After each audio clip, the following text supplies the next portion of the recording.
ગુજરાત સરકારના સામાજિક ન્યાય અને અધિકારિતા વિભાગ દ્વારા રાજ્યની ખાનગી કોલેજો માટે એક અત્યંત મહત્વનો અને કડક આદેશ જાહેર કરવામાં આવ્યો છે।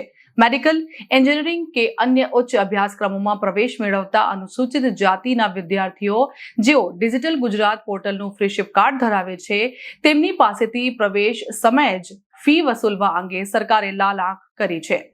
નવા નિયમો અને સરકારી ગાઈડલાઈન અનુસાર ફ્રીશિપ કાર્ડ ધરાવતા કોઈ પણ વિદ્યાર્થી પર એડમિશન સમયે કે ચાલુ શૈક્ષણિક વર્ષ દરમિયાન ફી ભરવા માટે કોલેજ પ્રશાસન દબાણ કરી શકશે નહીં। નિયમ મુજબ જ્યાં સુધી વિદ્યાર્થીના બેંક ખાતામાં સરકાર તરફથી સ્કોલરશિપની રકમ સત્તાવાર રીતે જમા ન થાય ત્યાં સુધી ખાનગી કોલેજો તેમની પાસેથી કોઈ પણ પ્રકારની ફી વસૂલી શકશે નહીં। જો કોઈ ખાનગી કોલેજ કે સંસ્થા આ નિયમોનો અનાદર કરીને વિદ્યાર્થીઓ પર માનસિક દબાણ લાવશે અથવા તો તેમનો પ્રવેશ અટકાવવાનો પ્રયાસ કરશે તો તેમની સામે વિભાગ દ્વારા આકરી કાયદાકીય કાર્યવાહી કરવામાં આવશે। સરકારના આ વલણથી આર્થિક રીતે નબળા વર્ગના સેંકડો વિદ્યાર્થીઓને મોટી રાહત મળશે અને તેઓ કોઈ પણ અવરોધ વિના પોતાનો ઉચ્ચ અભ્યાસ ચાલુ રાખી શકશે।